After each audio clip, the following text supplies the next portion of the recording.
Hello and welcome to today's PhD student webinar all about studying in Australia and hosted in partnership with AECC Global. I'm Holly Robertson with THE Student and I'm very happy to introduce today's speaker, Daryl Thong. Daryl is the Chief Operating Officer of AECC Global and has decades of experience in international higher education.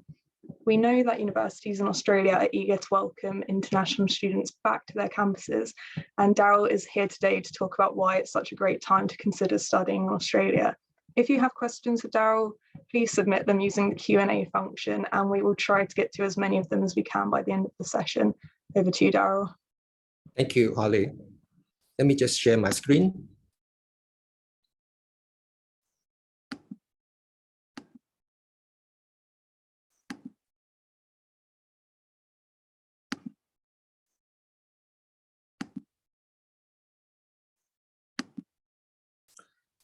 Hello and welcome to the webinar, Why Now is the Best Time to Study in Australia. As Holly's mentioned, my name is Daryl Thong. I'm the Chief Operating Officer of AECC Global.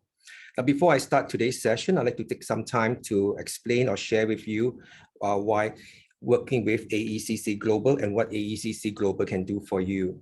Now, this is actually a footprint of where we are, our offices in the entire global network. So we actually provide very complete and comprehensive student services for those planning to go abroad. For students, free of charge services ranging from counseling, applications, accepting offers, visa processing, and pre-departure seminar. I also like to add that most of the AECC staff have extensive experience, so you'll be speaking with trusted education experts. Now back to the topic today. Why are we doing this webinar? As many of you are aware, Australia opened its border early this year, and there has been a build-up interest from many international students regarding Australian study opportunities. And this has also been further assisted by many information, updates, newsletters from federal, state, and of course, institutions themselves. So at AECC, we like to capture as much information as we can and present a complete and high-level information summary for our viewers today to consider Australia as a study destination of choice for your further education. And we also believe at AECC that the pandemic only means that there's been a pause in your education plan, but not a complete stop. So I'm going to run through some of the key highlights that you should consider. And firstly, we want to look at the federal government support. Now, for the students' working rights, right? Students will be able to work before the commencement of the studies. There was a temporary relaxation of working hours for the student visa holders. They were also able to work more than 40 hours a fortnight in any sector of the economy. In the past, the students had only to commence their study first and then restricted to 40 hours per fortnight. The other item that they have is what we call the welfare support for international students. And this is a COVID support plan, which is called the Pandemic Leave Disaster Payment. So international students who are studying or working in Australia, when they are required to self-isolate or looking after someone with COVID-19, this payment comes into place. The other one is called the COVID disaster payment, which are for students who are adversely affected by the public health order, and they are required to be in lockdown for more than 7 days. So this is also another payment that the government has implemented. Now, there are a lot of information about this. We will share the links towards the end of the presentation.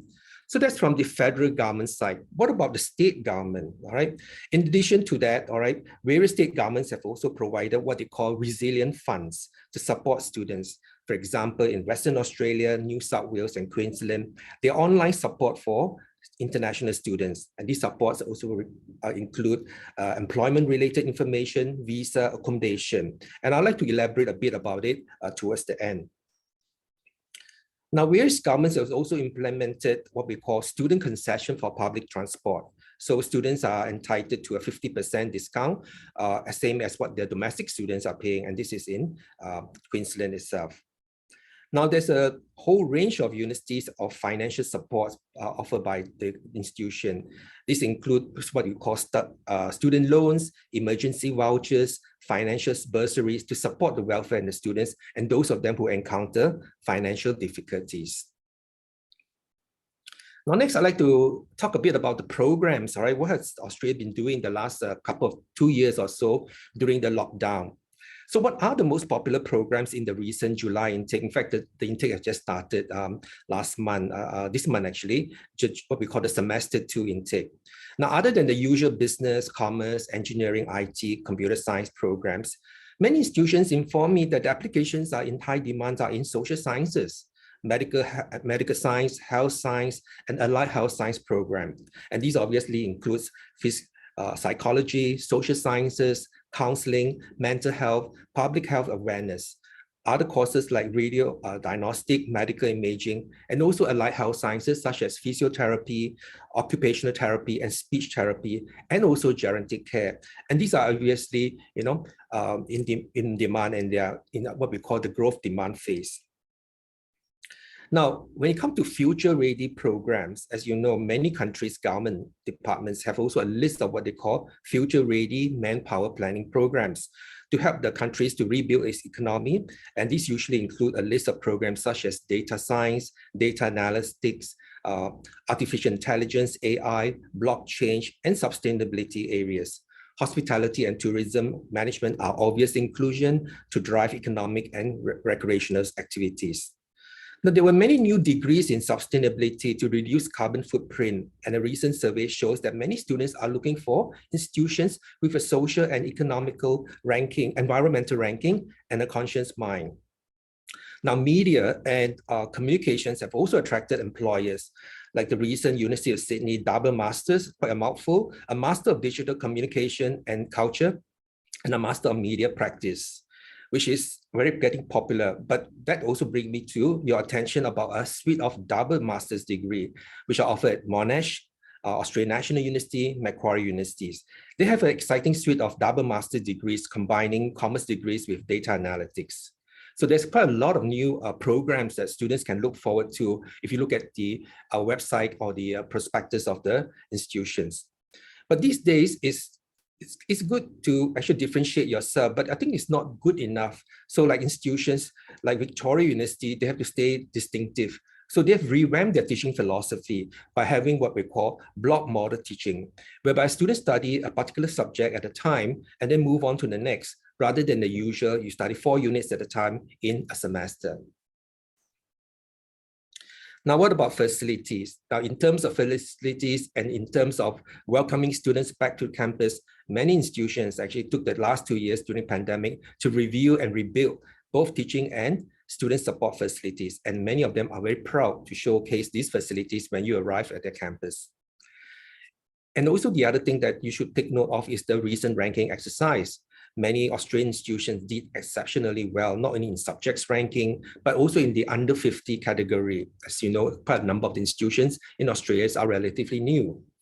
And also in sustainability, in the Times Higher Education, QS, and also the Shanghai Jiao Tong RWU rankings. There's also the QILT ranking, the QILT ranking, which showcase the student experience, which is very relevant, I think, to the students' learning. So the last 2 years, the institutions have not only just investing in facilities, but also in what we call quality internship. As you know, during the pandemic, it was very difficult to have face-to-face internship. So a lot of these internships were on a virtual basis. And these obviously have helped students and graduates in their better hiring. Something that they're all very proud to share if you can read some of the testimonials on their website. I'll talk about the accommodation option in my other slide.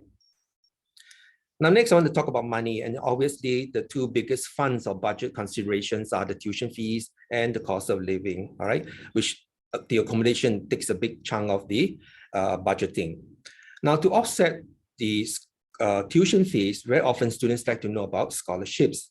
Now, in Australia, there are 2 broad categories of scholarships.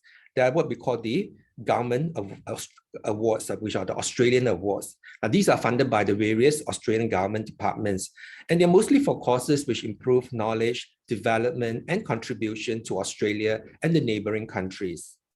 So these are actually high-value scholarships. But the other type of scholarships, which are more common ones, are those offered by the institution. And I like to mention some of them, but there's quite a lot of them. So what are the considerations when you're choosing scholarships? So you need to know the selection criteria, whether is it geographical, what's the level, is it a merit scholarship, a subject scholarship, when is it automatic application, or you need to apply for it, and when's the deadline. Now, there are many, as I mentioned, the global and nationality scholarships like the Macquarie University ASEAN Scholarship for ASEAN students, that's about $10,000. And they also have a similar one for South Asian students. Now, there are some scholarships that actually come from the Australian cities itself, like institutions like Murdoch International Welcome. There is also the City of Gold Coast Welcome, James Cook Welcome, which is about $500 to $1,000. So some of these places or the campuses areas actually welcome the students to come to their campus to study. Now, the University of Western Australia also have a Global Excellence Scholarship, which is about $12,000, and that's actually on a merit basis. But some universities choose to focus on the faculties or specialization like RMIT, the Royal Melbourne Institute of Technology University. And in Deakin University in Victoria, they are focusing on STEM and also level specific, like the Australian National University, their Master of College, master programs offered at the College of Law, and quite a number of the postgraduates. Now, many institutions actually have what we call a diversity plan in mind, because they want to include or improve the global education experience in some courses like pharmacy, biotech, economics, engineering, and technology. There are also those gender scholarships like Monash Women in Technology or the Kaplan MBA in Women Leadership, which I'm proud to say one of my colleagues would be attending this program. There are also the Alumni and Family Scholarship at different universities, and like Curtin, they have one which actually has a reduction of 25% discount. Actually, there's quite a lot of collaboration between the employers and the association. Like Swinburne, they have one with the CPA and LinkedIn. So that's actually also another form of scholarship. Now, the amount usually varies from 20 to 50% of the tuition fees. The one which are 100% scholarship are the Vice Chancellor Scholarship, but those need personal statement, and the places of them are rather small. Number of places for this. And you can see there's a link there to show you some of these scholarships which we have actually compiled together. Now, next, I'd like to look at the students' accommodation and what are types of accommodation and what are the weekly rates. Now, on average in Australia, it costs about $240 to $450 for on-campus, which are excluding the catered ones, okay? And off-campus can go as low as $180 to $500 per week, all right, depending on the location. So what are the considerations to look out for when you're choosing the types of accommodation? Now, one of the things that students often look out for would be part-time employment. And very interestingly, this week in the ICF Monitor report, it was reported that affordability is the top concern for most international students. The report also goes on to say that there's an indication of significant interest of international students in working while they are studying. So part-time employment, what are the rules and the rates in Australia? Currently, the rule is that part-time students can work 40 hours in a fortnight. So on average, that's about 20 hours per week. And what's the minimum wage rate? That's about $20.33 per hour. That's Australian currency. But the rate is usually around $21 to $25 per hour for non-university related part-time. However, we are working at the universities, they pay a little bit better, which is about $27 to $29 an hour. So most students on their first year, they do stay at campus because it's easy and convenient. But after a year on campus, they choose to stay out to experience off-campus accommodation lifestyle. And some choose, as is a choice, where the residence is close to the university, but also close to their part-time workplace. And some students like to stay off campus so that they can share food and amenities with their roommates, thereby reducing some costs. So for example, let's say if you are paid 20 hours a week and you work about 15 hours a week, so that's about $300. So with that, I think you can do some budgeting on what type of accommodation, all right, we can actually afford. And as a student, so what are consideration to look into, obviously, is to optimize the part-time working. But during the last 2 years, right, you must remember this, that many universities have adopted online or what we call hybrid teaching. And many lessons are recorded, and this helps students in their studies if their part-time working hours are odd. But so that their studies are not neglected, I hasten to add that studies and not part-time work must be your first and foremost priority. Next, I'd like to talk about the student visa, all right, the GTE, which is the genuine temporary entrant visa, and the post-study visa, PSW. Now, as a student, all right, you need to demonstrate that you have enough funds, particularly at the application for your visa.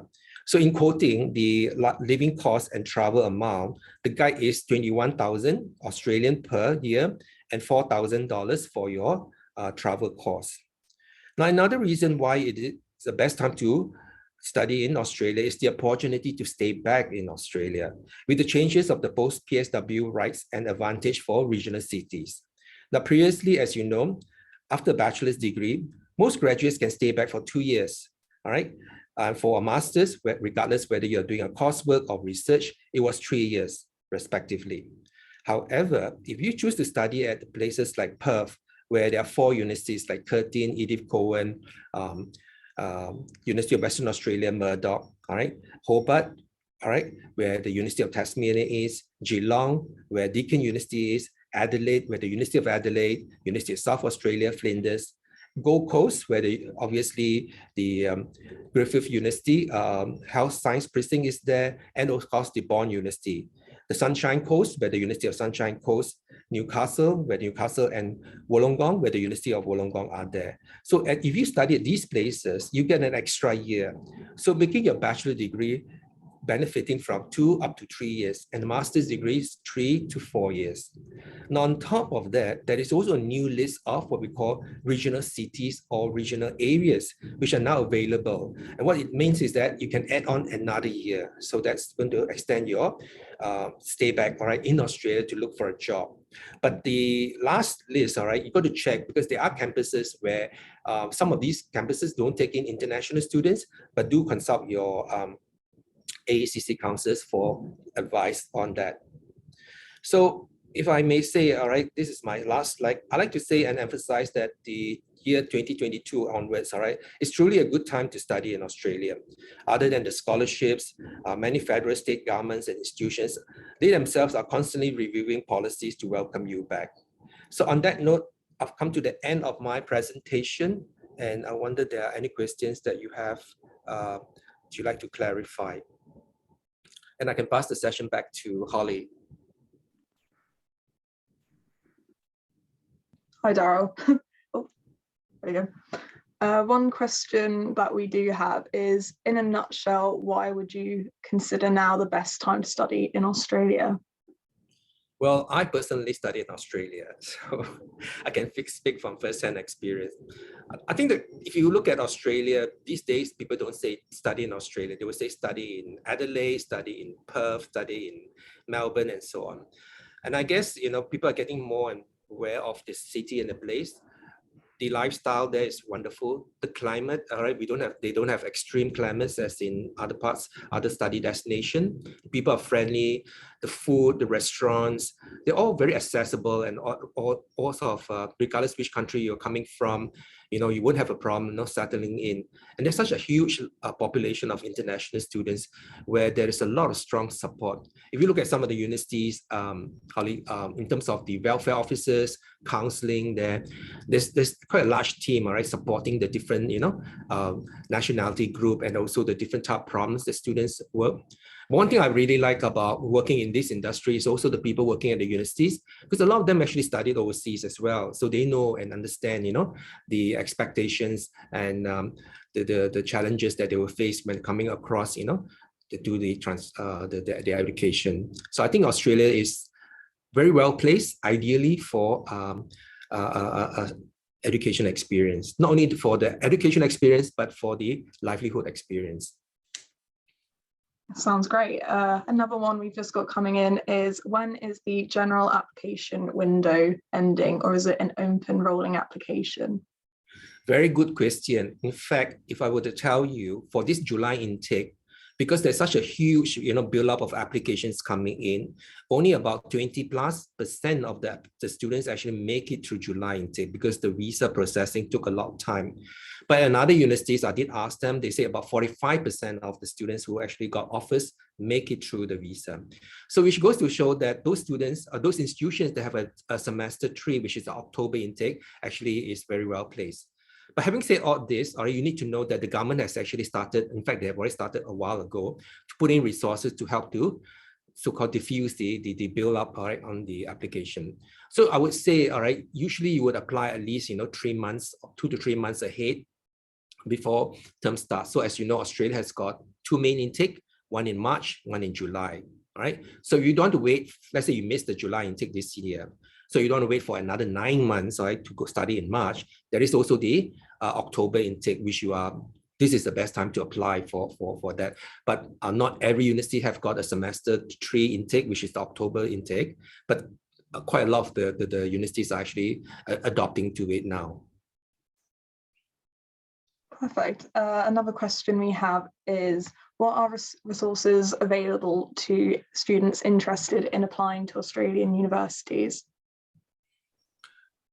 Well, there are quite a lot of resources other than at AECC, we have quite a lot of information. We have course search. We help you to actually search through programs by institutions.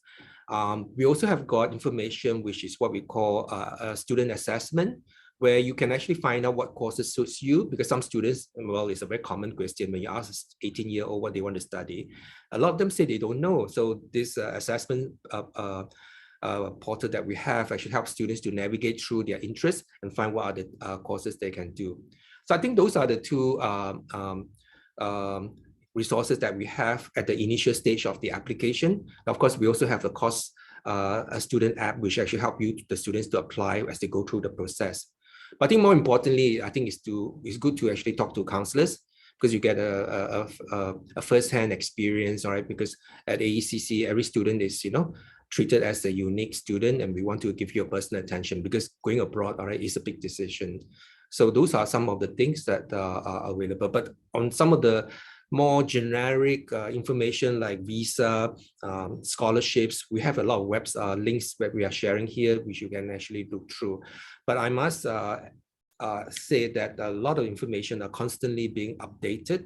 So you got to check what is the latest policies. As you also know that the Australian government has just changed, all right? So it's now Australia has got a new government in place. So we're just waiting for the new, education policies to kick in. So obviously we need to watch this space to see what are the new policies, and I'm sure they are more welcoming. Brilliant, that sounds very useful. So what are post-study work opportunities like for international students in Australia? There's quite a lot, as you know, all right? In fact, if you ask me why I think the Australians loosened the working hours in the first half of this year, is because they were so short of staff, because a lot of work were very heavily reliant on the international students, all right, particularly in the hospitality, service industries, and so on. But I think Australia is now actually, in a stage where there's a lot of opportunities, and the opportunities surprisingly are not necessarily in the big cities like Melbourne, Sydney, but are in the more regional cities. So in fact, you find that a lot of students, they choose to study there because there's more work there. I think I'm talking about professional work like, IT or data science, or, some professional work, right? Accounting and so on. And there are quite a lot of those, because all these small cities actually are gearing up, and they need a lot of people to support it. Just look no further than like Perth, right? Perth has gone through a big revamp. The whole city has been transformed. A lot of buildings coming out, factories, business are back. So they're hiring a lot of things. But the trouble is that the local economy or the local supply of workforce is still small. So I think they rely quite a lot of international students to beef up their manpower. Sounds great. Another question we have is, how do Australian universities support their students once they arrive on the campuses? Well, there are a lot of support, as you know, right? Before I think the students arrive, there's pre-departure seminars. There are also buddy systems where they get to know their students, and they will be shown around, right, all the campus about the 4 different support that they need, both academic support, both welfare support, and so on. But I think more importantly, I think for students these days, the parents, I might say, I think they are concerned about the COVID situation, how the universities actually cope with that. And you'd be pleased to know that a lot of universities actually subsidize, all right, students if they need to do tests and so on. And there are also welfare support students who actually got the COVID and need to be quarantined. So as earlier on, I mentioned about the vouchers that the universities provide. So that's one way actually for them to support.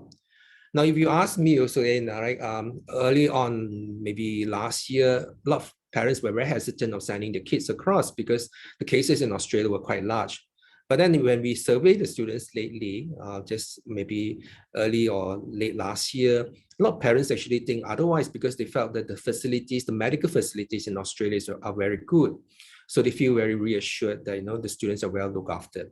For example, like Macquarie University, they have a hospital, all right? So students, if they are infected and so on, the medical services are free of charge for all the students.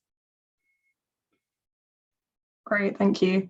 I think we just have one more question, and that is, what is the student accommodation like in Australia? Well, they are very well supported, as you know. There are so many, in fact, talking about accommodation, there's so many new players that are offering there, like Scape, there's also the Callista and so on. So there's a lot of option for students to consider.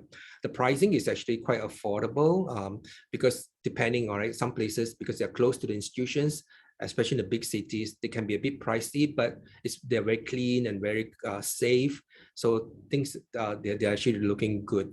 At the campus itself, many institutions have actually invested a lot into 500 days or whatever and so on. So you'll hear that a lot when you attend any of these institutions webinars on what are the latest facilities, and accommodation always come up as something that they're very proud, because there was a time where it was quite scarce, all right, students. That's why in Australia, students are not always guaranteed accommodation, unlike UK institutions. So they do have to actually look out for outside accommodation.